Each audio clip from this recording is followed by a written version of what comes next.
I'm Marty Moss-Coane. Welcome to Radio Times. Adam Grant is an organizational psychologist at the Wharton School whose research and books have challenged our assumptions about how our minds work and why we do what we do. In his new book, Think Again, The Power of Knowing What You Don't Know, he writes about the value of constantly questioning our assumptions and beliefs. Grant says we can find joy in finding out that we're wrong, that it's possible to talk across the many divides that separate us, that thinking like a scientist will serve you better than behaving like a politician or a prosecutor or a preacher. I spoke with Adam Grant at a WHYY member event this week, and today we play back portions of that interview. Adam Grant, nice to have you back with us on Radio Times. Thanks, Marty. It's great to be back, and I hope you don't rethink your enthusiasm. Never, never. Why is this a good time under the stresses, the uncertainty, the fears, frankly, of the pandemic to begin to reevaluate our beliefs, our knowledge, our ideas? Why is the time right now? I think 2020 was the year of forced rethinking, right? We had to question all these assumptions that we've taken for granted for most of our lives, like that it's safe to eat indoors at a restaurant, that we can hug people who aren't in our bubble, that we could possibly get anything done while our kids are in online school at home, right? Something we never even had to think about before. And my hope is that in 2021 and beyond, we do our rethinking more proactively, more intentionally.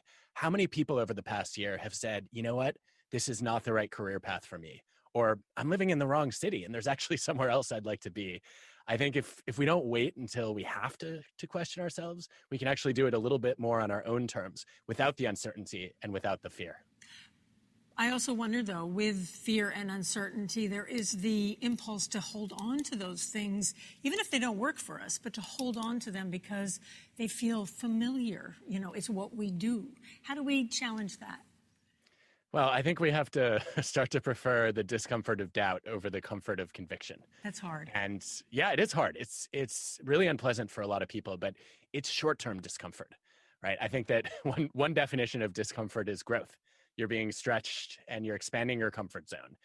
And I think that a lot of us have done that in critical periods of our lives, right? I think about the value of higher education. I used to think it was about just instilling knowledge. Now I think it's more about teaching students how to think and how to rethink as well. And you know, I know when I got to college, I had to question a lot of beliefs that I thought were pretty important to my life, and came out deciding, you know what, that's not who I necessarily want to be. And I think we should seek out those experiences as opposed to being dragged into them. Where, though, did this idea for this book come from, the idea of rethinking things? And I wonder if there's something even in your own experience, your life, something serious that you had to rethink, that you thought, you know, there's something rich to explore here. Yeah, I've had a lot of moments where I failed to rethink and regretted it. So one of them was when I was a high school senior. I had a dream. I grew up in Michigan, and I had a dream. I woke up one morning that I'd gone to Harvard, and on a whim, I sent in an application. And no intention whatsoever of leaving the state of Michigan. Had never considered applying out of state, and the dream was in late September, and I just wrote an application, sent it off, and really mostly forgot about it. And then this thick envelope arrived, and I was shocked. And I thought, I got in, I have to go, but I don't know if I'll have any friends there. I might be the dumbest person in my class.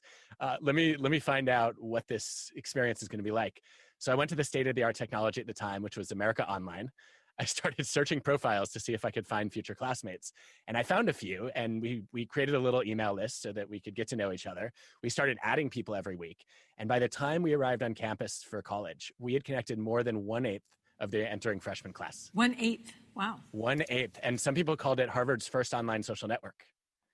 And then we thought, you know what? We're all in the same town now. We don't need an online network. We have a physical face-to-face network. And we shut it down. And 5 years later, Mark Zuckerberg started Facebook in the house next door.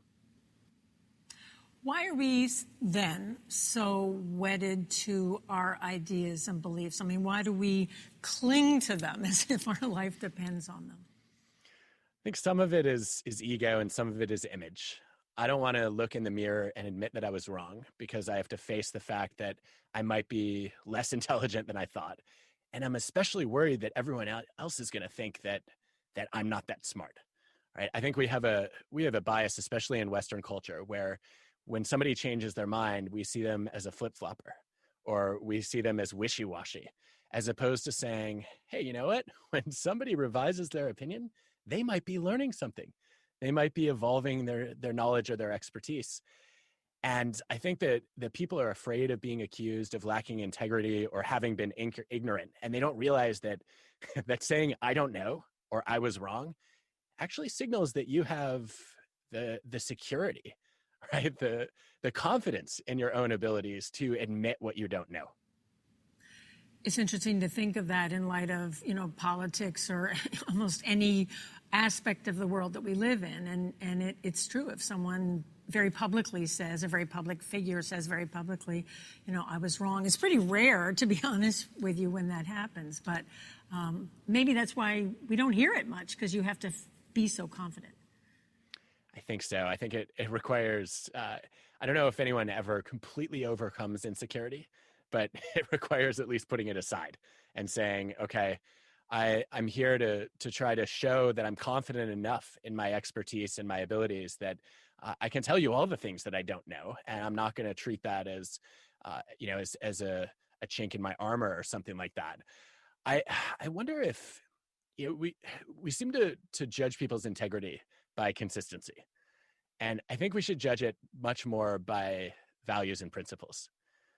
So one of the examples that jumps to mind for me is, let's take Abraham Lincoln. Sure. Anytime. Lincoln came in, he's always a good choice, right? If we want to learn about leadership. Lincoln came into the White House convinced that if he abolished slavery, it would tear the Union apart permanently.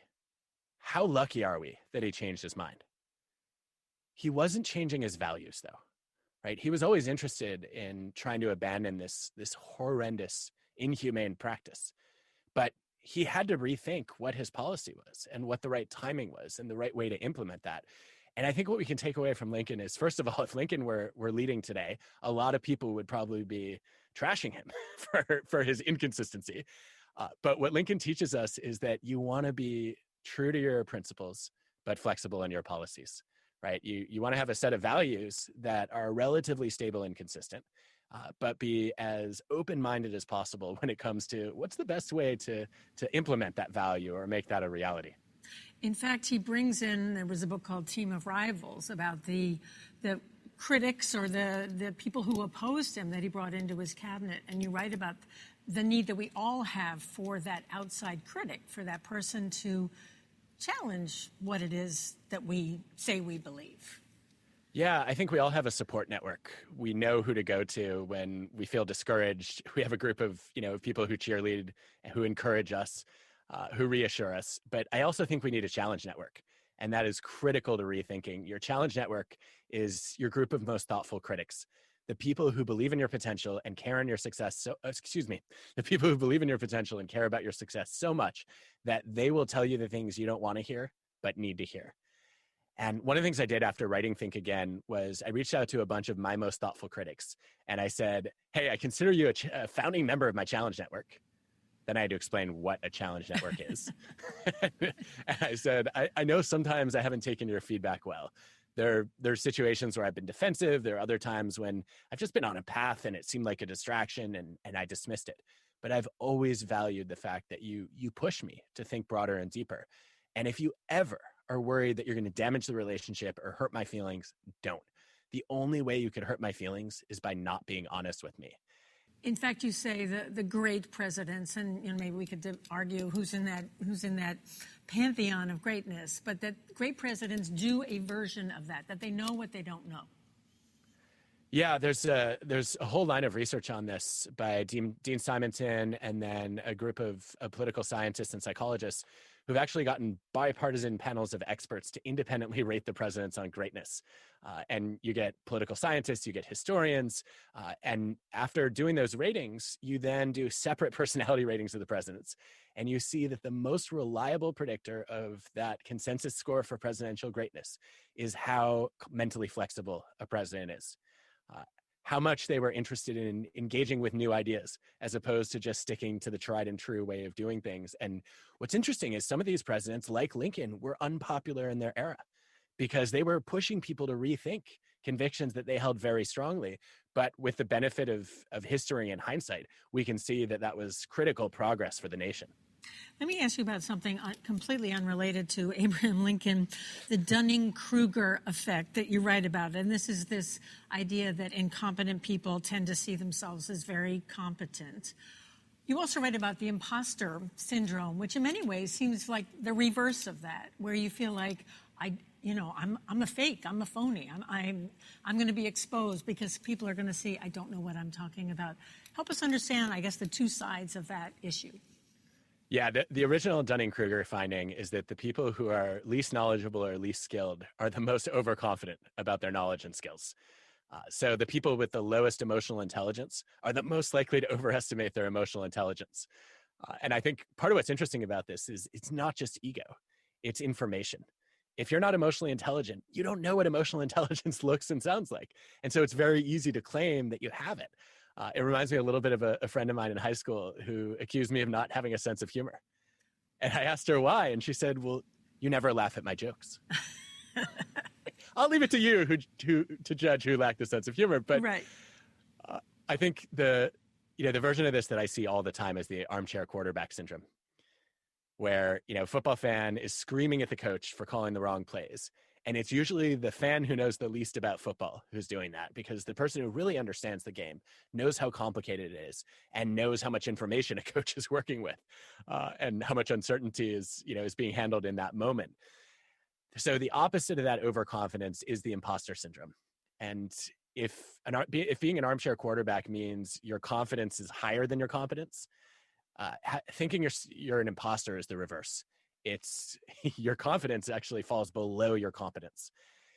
And Marty, I think that one of the mistakes a lot of people make is they see this as, well, we even call it imposter syndrome.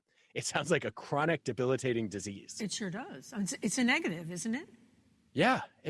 That's the way it's been presented and described in our culture. But I don't know that many people who walk around with a permanent sense that they're a fraud, that they've never earned any of their achievements, and everyone is going to find out that they were faking it all along. There are a few people you might know like that, but most of us, we just have everyday imposter thoughts where we doubt ourselves and we say, I don't know if I'm up to this challenge. Maybe I'm a little underqualified for this position. And we have a former doctoral student at Wharton, Basima Tufik, who studied this. She's now in the MIT faculty. And she found that having more frequent imposter thoughts does not make you a worse professional investor. It does not also make you a worse doctor. It actually has benefits that if you doubt yourself more often, you're more likely to feel like you have something to prove and work harder. You're also more likely to feel like you have something to learn and work smarter. And so I've come to believe, this is still early research, but I've come to believe that there's value in slightly underestimating yourself, having your confidence a little bit below your competence, because then you don't get complacent and you keep realizing, you know what, I am not the most knowledgeable person in the room, and let me go and keep rethinking things and discovering things from the people around me. We'll get back to my conversation with Adam Grant after this very short break. I'm Marty Moss-Coane, and you're listening to Radio Times here on WHYY in Philadelphia.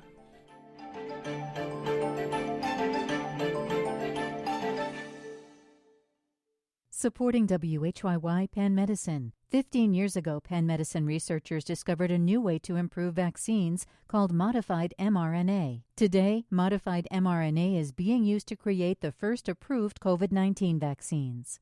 I'm Marty Moss-Coane, and you're listening to Radio Times here on WHYY in Philadelphia. Let's get back to my interview with Adam Grant, organizational psychologist at the Wharton School. His new book, Think Again, The Power of Knowing What You Don't Know, is about the value of questioning our beliefs, the joys of admitting we're wrong, and the tools we need to enable us to talk with someone with whom we disagree. Well, let's talk about being wrong, which, most of us, probably you, Adam, we don't want to be accused of being wrong or being found out. I certainly have felt that on the radio, and my listeners call me out, and that's totally appropriate, but I don't like it. I want to be right. I want to be correct. But you have a chapter, and it's titled The Joy of Being Wrong. How does that work? How do we get to that place? Well, this has been a struggle for me. My nickname as a kid from my friends was Mr. Facts. Mr. Fact. Yeah, Mr. Ouch. Facts. It was not a term of endearment, I found out later. Then I had a friend in middle school who said, we were in the middle of an argument. I think it was about a movie line, and he hung up the phone on me. I called him back, and he said, "Shut up, Adam. I won't talk to you until you admit you were wrong." I went back. I watched the movie. I was wrong, and I didn't want to admit it. I really wanted to be right. I feel it. I'm so glad I'm not alone in that feeling. I think the turning point for me in many ways was a presentation I gave at a conference a few years ago. And the Nobel Prize winning psychologist, Danny Kahneman, was in the audience. And he came up afterward and he said, "That was wonderful. I was wrong." What? I'm sorry. Wait, did you just say wonderful and I was wrong in the same sentence? That sounds like an oxymoron. How could these two feelings coexist? And eventually I decided I wanted to dig into this. So I reached out to him. We sat down and I said, "Danny, I've got to understand this. And you should know, Danny is a pessimistic person. And he's not Princeton, somebody right? At Princeton. Yeah. Yeah. I mean, just one of the greatest social scientists in history, and not somebody who is exuberant and upbeat in a typical conversation, but his eyes lit up in that moment and he looked excited. I said, "Danny, you seem to enjoy being wrong." And he corrected me. He said, "I don't know anybody who enjoys being wrong, but I do enjoy finding out that I was wrong because it means that I'm now less wrong than I was before."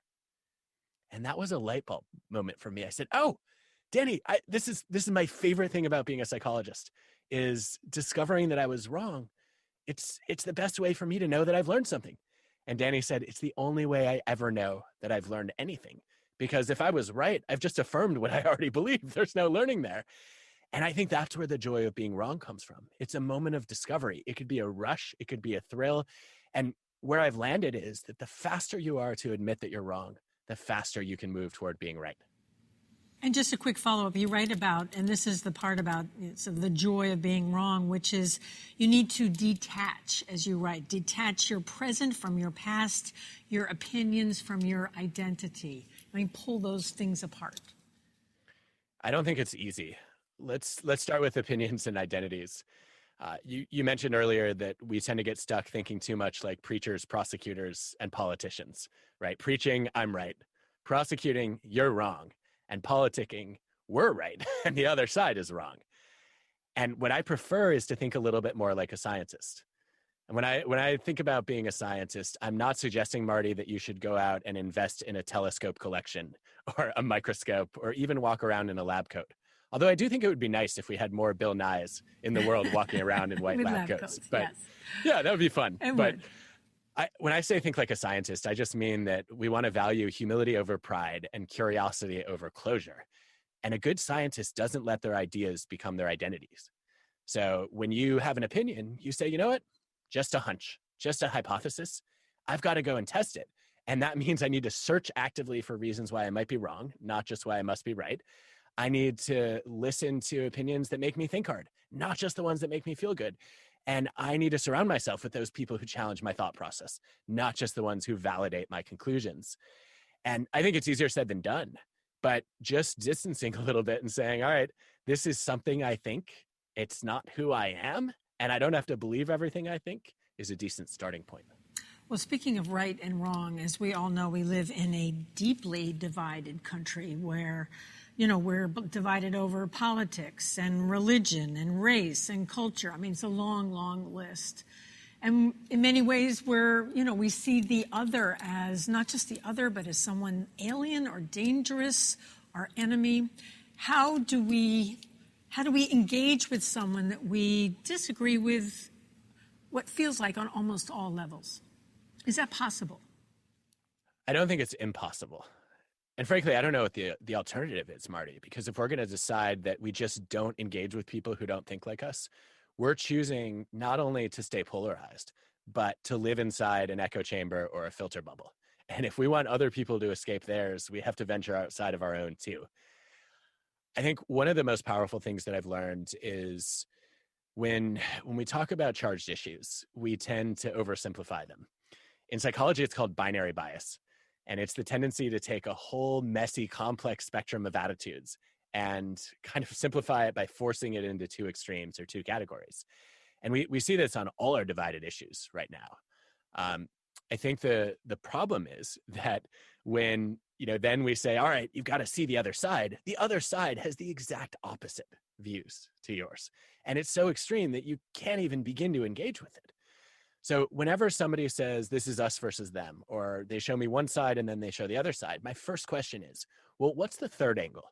And what's the fourth perspective on this? I want to complexify the conversation so that people aren't locked just into one camp that's obviously better than the opposite camp, but they can start to see all the nuances in their own thoughts. And you can see this on climate change, where most of the news is about the people who are alarmed and the people who are absolute deniers. But there are at least 4 other subcategories along that spectrum that capture most of Americans, from skeptical about whether climate change is human caused and is really a big catastrophic problem, to aware of some of the problems but maybe not sure that we need to act immediately, to concerned, to wanting to take action but not being sure what the right solutions are. And if we open up all of those different belief systems, we give people a chance to detach from their one extreme camp and say, well, I have some views that fit over there and some that fit in a different bucket, and now I'm a little bit more open than I was before. Do you think the press, as you mentioned, you pick some issues that get a lot of coverage on the press, but that the press has that rather binary view and setting up complicated issues, but saying there's this side and then there's conflict with that side? Yeah, I think that I used to believe that seeing the other side was the solution to the polarization problem. Now I think it's actually part of the problem. And just a quick experiment that I think illustrates this nicely is Peter Coleman did this brilliant experiment in his difficult conversations lab, where he brings people together to talk about abortion, and they have opposite views. And the question is, will they consider writing and signing a joint statement about their shared perspective, which is a tall order for people who are on opposite sides of the abortion debate. What he does first is he gives them a different article about a completely unrelated topic, which is gun rights. And if he presents it as both sides and says, here's the case for gun rights, here's the case for gun safety, less than half of people end up finding common ground.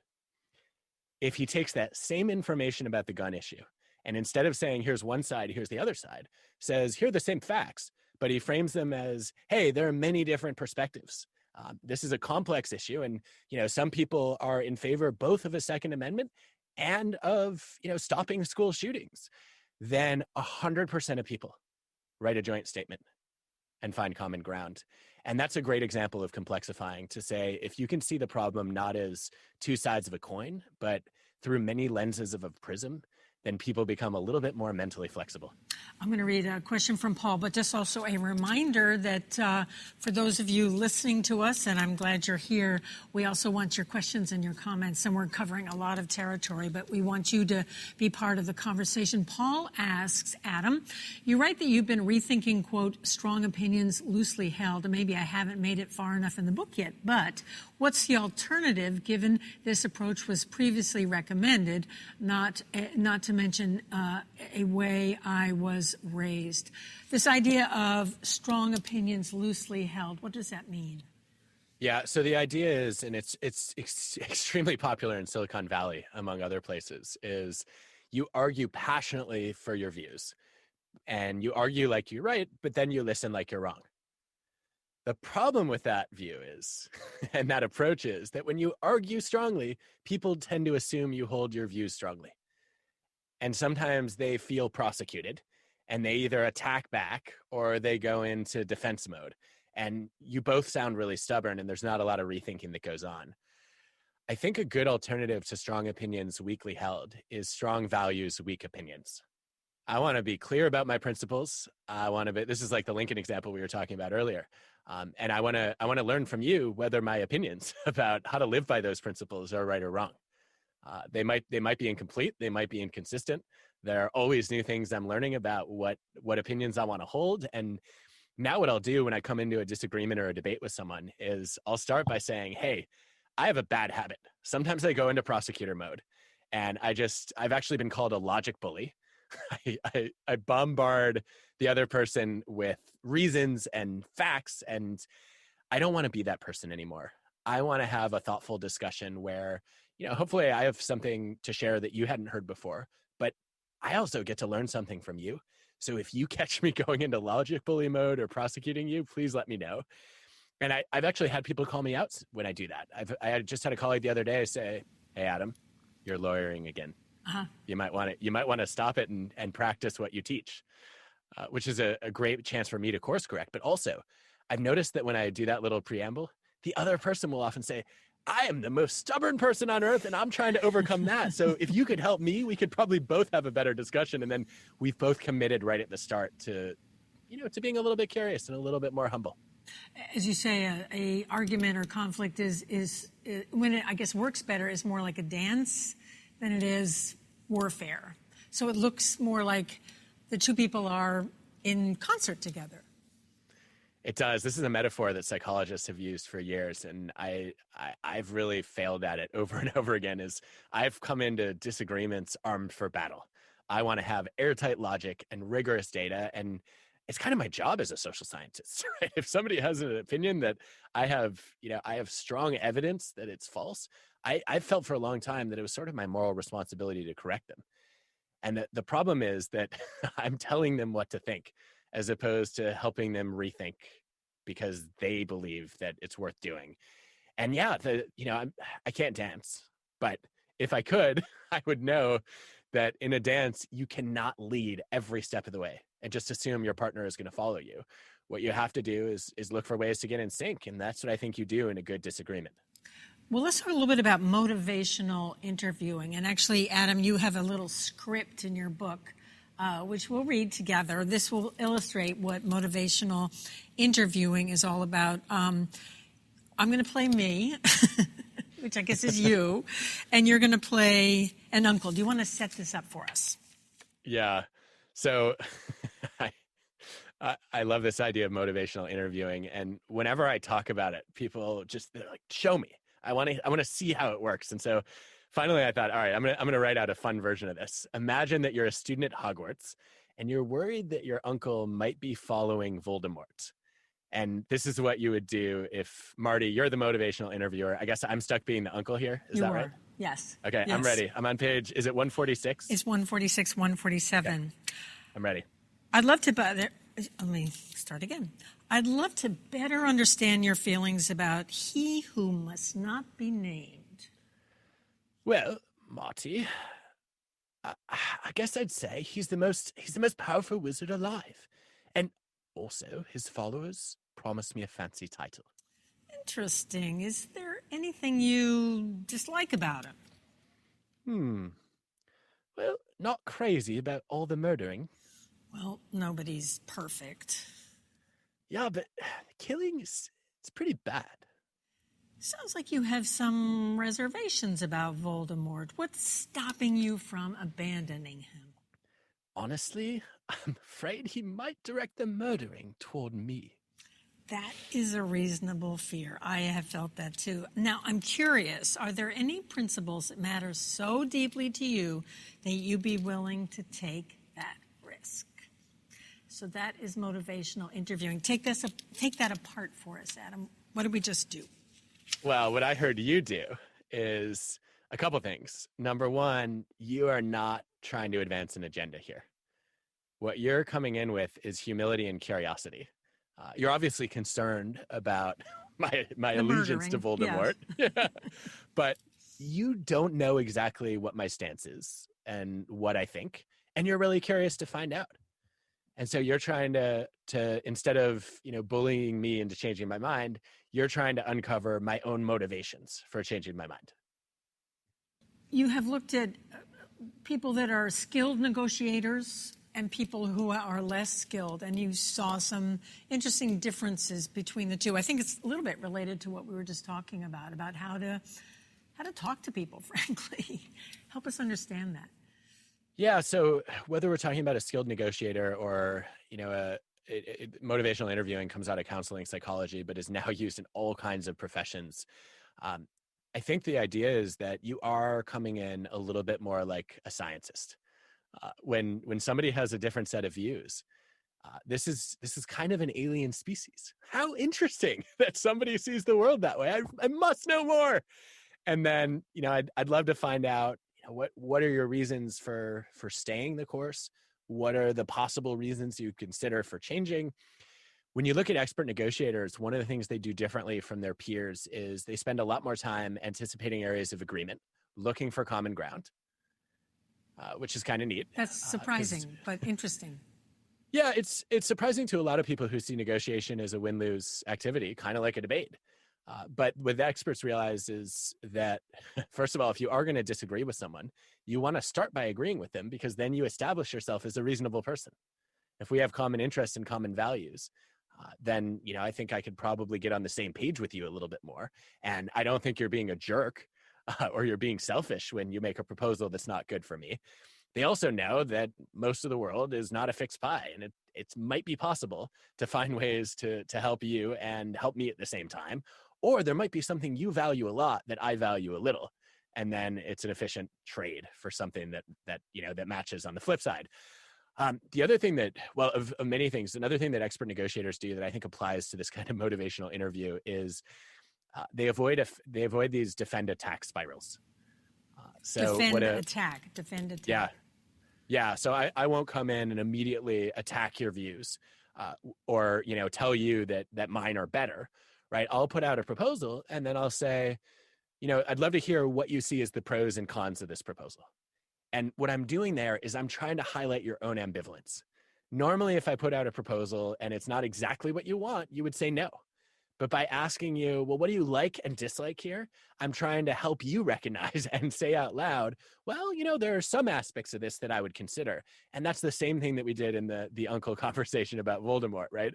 What are the things that draw you to him? What are the things that make you concerned about him? And then you want to amplify what's called change talk, which is the set of reasons to consider the new direction. We'll talk more about vaccine hesitancy with organizational psychologist Adam Grant after this short break. His new book is Think Again, The Power of Knowing What You Don't Know.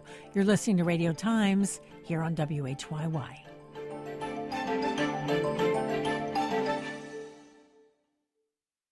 I'm Marty Mosco. Supporting WHYY, Penn Medicine's Abramson Cancer Center, where advanced radiation therapies help target cancerous tumors to avoid harming healthy tissues and organs. Another reason why your life is worth Penn Medicine. Wayne, and you're listening to Radio Times here on WHYY. And today on the show, my interview with Adam Grant, organizational psychologist at the Wharton School. We've been talking about his new book, Think Again. It's about the value of questioning our long-held assumptions, the value of learning to live with the discomfort of doubt, and how we can find joy in correcting our discredited ideas and beliefs. Right before the break, we were talking about motivational interviewing, which includes open-ended questions and focused listening. You write about he's a pediatrician, I believe, in Quebec, who, I'm going to say his name, Arnaud Gagneux, I hope, something like that. He talks with his patients who are reluctant about getting vaccines for their newborns. What does he do? How does he do that? How does he, I guess, convince them to do what it is that they didn't initially want to do? So Arnaud is one of the pioneers of applying the science of motivational interviewing to vaccines. And he has remarkable data showing that a single conversation in the maternity ward can significantly increase the number of parents who were reluctant who ultimately decide to vaccinate their kids. And even 2 years later, you see an impact of one conversation. What he does is he starts by saying, look, I know that a lot of parents come in here with some mixed feelings about vaccines, and that's understandable. It's a complex world. There's a lot of information out there. Some of it is true, some of it is not. It's very hard to sort it out. And he says, I'd love to understand your views about vaccines better. And then usually the parent or the parents will start to explain their perspective. And he says, look, I'm not here to judge you. I'm not here to tell you what is best for your child. I want the best for your child, and I know that you do too. And it's up to you to decide what that is. And I trust your ability to do that. Wow. And that works? And it's usually a long conversation where he does a lot of listening, a lot of asking questions. There's a journalist who did some of the early reporting on Arnaud's work and said he's like a less abrasive Socrates, which I thought was a great description. He's not abrasive at all. He's so patient and so endearing, and he doesn't have an attitude of superiority. Right. What he'll do is when you tell him you have some concerns about vaccines, he'll listen. And eventually in the conversation, when you've shared all of your views, he'll say, obviously this is an issue I've been looking into a lot as well. Can I have your permission to share some of my knowledge? And then what he'll try to do is not debunk all of your views, but say, you've shared a range of concerns. There are some that I think are valid based on the studies I've read. There are others that, seem to be misinformation. And let me share with you what I've read about that. And let me know if you have any questions about that. And you're free to choose whatever you think is best for your child. I respect you. And that's it. But I wonder how much is just the way he poses his questions, but also the kind of disarming personality. So, modest, self-effacing, whatever, that the not so angry Socrates. How much do you think that helps? I don't know. It's a great question. I would love to see the test of Arnaud's questions with a different style or a different personality. I do know the overall technique of motivational interviewing has been evaluated in thousands of clinical trials. The effects are pretty consistent across the board, although it is more effective if it's used by a professional like a counselor or a therapist or a physician who's trained in the skills. And so I think there is something about that non-defensive, non-prosecutorial, non-judgmental attitude. And that's something you have to practice, right? I've actually been working on this a lot, trying to overcome my inner logic bully. Oh. And there are so many moments. He's still there, right? He's still there. Yeah, I mean, it occupies a part of my brain. And no matter how hard I try, there are times when I just want to say, I get that you're citing an individual study, but in science, we have this tool called meta-analysis, which is a study of studies where we correct for the biases in individual studies. And, if this is a well-studied topic, a single study is not that meaningful. And I'm like, wait, no. This is not the way to open people's minds. This is a way to shut them down. What I need to say is, you may know a lot more about, I just had a conversation with a friend who has some strong opposition to vaccines. And I had to catch myself. And I said, you know what? You know a lot more about vaccines than I do. You've read a lot more. You can cite your sources. My question for you is, who do you think knows more about science and how to accumulate knowledge and analyze studies? And he said, you do. I don't know anything about that. I said, great, let's put together my knowledge of how to design a rigorous study with your understanding of, the vaccine data. And let's see if we can find some common ground here. I don't think he's getting a COVID vaccine tomorrow, but it was the most thoughtful and nuanced conversation I've ever had with him about vaccines. Interesting. Let me just do a quick follow-up, then we got some more questions for you. Taking this vaccine hesitancy, and I'm sure, you have seen Dr. Fauci, all sorts of public health people on television talking about vaccine hesitancy and trying to convince those people who are reluctant that they should vaccinate themselves get a vaccination for themselves and for the larger community, for their loved ones. Is there a way you think they can frame that that would get over some of this hesitancy? Now, that's not a one-on-one. It's talking to the nation, but a way to do that. Maybe. I think the empirical jury is still out, but some of the early evidence is interesting. I guess the first thing I'd say is I did some research in hospitals years ago where I found that doctors and nurses were more likely to wash their hands when we reminded them that it would prevent patients from getting sick, not that it would prevent them from getting sick. Wow. And we did that seems because counterintuitive. It is. It's the opposite of what you would expect, that people would act for their own safety first. But there's an illusion of invulnerability that we see, that people think, you know what, I'm not going to get it. I'm good. They don't want to admit that their own health is at risk. But when it comes to a vulnerable population, like a patient in a hospital, it was a lot easier to recognize that they were in fact at risk. And sure enough, in the early days of the pandemic last year, don't spread it was a more effective message when tested than don't get it. But that was only true in the first month of the pandemic. And then as the message got out, it stopped working because it wasn't novel anymore. There are a couple other messages that might be effective from some of the new data that I've seen. One is that we all have a responsibility to reciprocate the sacrifices that healthcare workers have made. That's by putting powerful. themselves in harm's way. This is Bruce, who says Arlie Hushchild talks about the deep story and how people don't have the right to believe their deep story. When you have the knowledge, they are wrong. How do you engage in respecting their deep story? Do you know what he means by a deep story? So Arlie Hochschild's a brilliant sociologist. I think we're talking about her book on strangers in their own land. And yeah, I think this is the hardest place to get people to rethink, is when you are very confident that they're wrong and they are very confident that they're right. I don't know that I have a silver bullet here. I do think, though, that one of the things that I've learned is if you have people who are very attached to a view, they're not going to just naturally take your perspective, but sometimes you can get them to shift their perspective. So you know from the book that I did some experiments with Red Sox and Yankees fans, trying to get them to stop hating the rival fans. And I recently did a version of this with people on opposite sides of the gun debate. So this is research with Tim Kundrow. And what we did was we said, all right, Yankees fans, who do you think you would root for if you'd grown up in Boston? And all of a sudden they realized that this deep-seated animosity they had toward Red Sox fans was sort of an accident of birth or upbringing.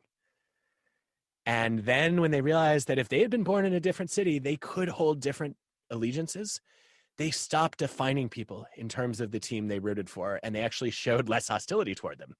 So we did a version of that with people in the gun debate. And we said, if you're a passionate defender of the Second Amendment, what views do you think you would have? How do you think you would look at this problem differently if you'd been raised in Columbine? And we also did with people on the opposite extreme. If you're passionate about gun safety, what do you think you'd think about guns if you'd grown up in a serious hunting family? Dan asks, how can rethinking become an attribute that the public finds desirable in a politician in a time when many voters might prefer a leader seen as firm or resolute? We touched on this earlier, but I think it bears some further discussion. Yeah, I don't know that the public actually prefers that. I think we prefer it because it's hard to find good role models of what I would call confident humility. Confident humility is that quality we were talking about earlier of being secure enough in your strengths that you're willing to disclose your weaknesses and admit what you don't know and what you got wrong. And it's one of the things that I've seen in some of the most effective pandemic leadership over the past year.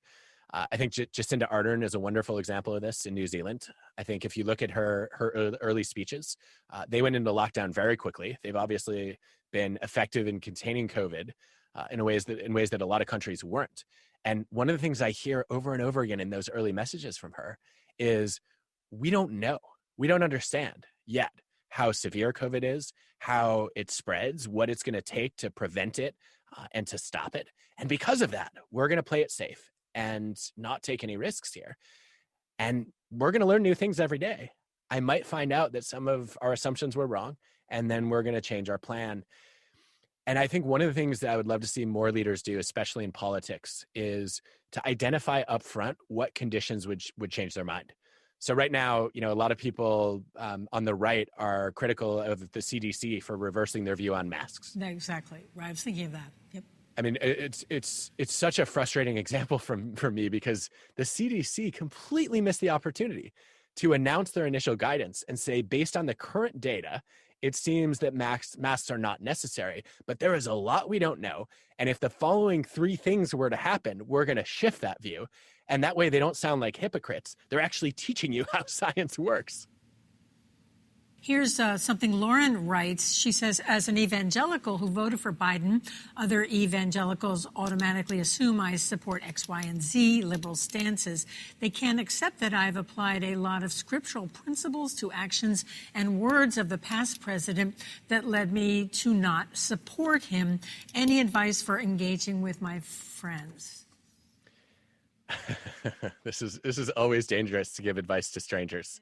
I don't even like giving advice to myself, but if I had to look at the evidence here, I would say that one of the most thoughtful conversations you can have is to start by asking, what are the principles that you look for in a leader in general? And just start with a broad definition of what you think is important when it comes to the values of the people that you would look up to and admire. And then I'd probably go next to the question of, okay, if we were to look at somebody who was running your workplace or somebody who was teaching your kids in Sunday school, what are the things they could do that would violate those principles?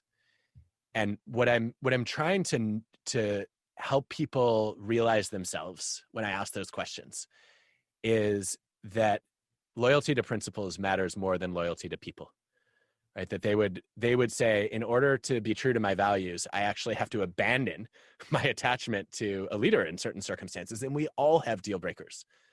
And so if you can lead them to that conclusion on their own terms, they're a lot more likely to think through those conditions and say, yeah, it would be pretty dangerous to blindly follow someone just because they happen to belong to a particular group or party.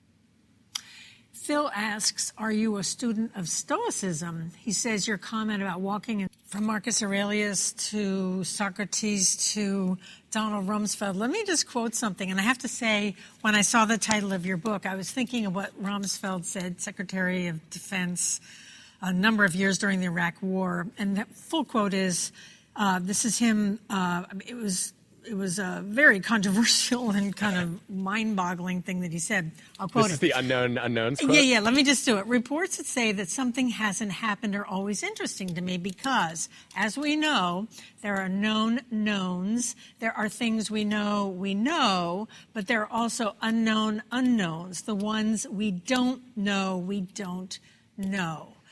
Based on your research, Adam, is he correct? Yes, of course. I think this is the most important thing Donald Rumsfeld ever said. And he got crucified by a lot of people for it. He did. As if he was saying something that didn't make any sense. Like, how can you know what you don't know? Well, I know that I don't know a lot of things. I know that I'm ignorant about how in the world your voice is being transmitted into my ears right now. Like, I don't understand the physics of that. Do you? No, not at all. How long have you been in radio? This is still a mystery to me. I don't get it. I told you, I know nothing. I think you know a little more than you let on, but I know nothing about financial markets, about chemistry, about food, about fashion. Right? You can be aware of your own ignorance, and it's extremely dangerous not to be. There's an old idea in psychology that I think foreshadowed what Rumsfeld was talking about there. It's called the Johari window. And yes, I guess this is an era in psychology when you name things after the Joe and Harry who created it. So it literally got called the Johari window because of their first names, if I remember correctly. Anyway, it's a 2x2 matrix where you look at the knowledge you have of yourself and then the knowledge that other people have of you. And they observed that the riskiest place to be is in a zone where other people know things about you that you are blind to yourself. There's a lot of that, though, don't you think? I think the world is full of those moments. Our lives are full of those moments where we can't see ourselves clearly. Right. And it's not just the bad stuff, right? The blind spots are the weaknesses we can't see in our own thinking. My favorite bias is the I'm not biased bias, right? Where you can see the flaws in other people's thinking, but no, you know what? I'm immune to all that. I'm good. My thinking is perfectly logical and rational at all moments. But there's another kind of blindness that I think is interesting, which is sometimes people are blind to their strengths, not just their weaknesses. I think that, that's a version of being an imposter. To come full circle on that is to say, okay, other people think I'm highly capable and I genuinely don't believe it. How great would it be if more of those people ran for office? Adam, we're going to leave it there. That seems like a high note to end on. Adam Grant, thank you so much for joining us today on Radio Times. Honored to be here as always. Thanks for having me, Marty. You're very welcome. That was Adam Grant, author of Think Again, The Power of Knowing What You Don't Know, recorded earlier this week at a WHYY member event. Our thanks to the WHYY team who made this interview happen. Emily Kinslow, Tina Kalikay, Adam Staniszewski, Frank Feller, Shenka Tab, Gary Lindstrom, and Diana Martinez. And the Radio Times team, Debbie Builder, who produced this interview, John Ahrens, who edited the interview, and Kelsey Hansen, who does our social media. I'm Marty Moscoe-Wayne. Thank you for joining us.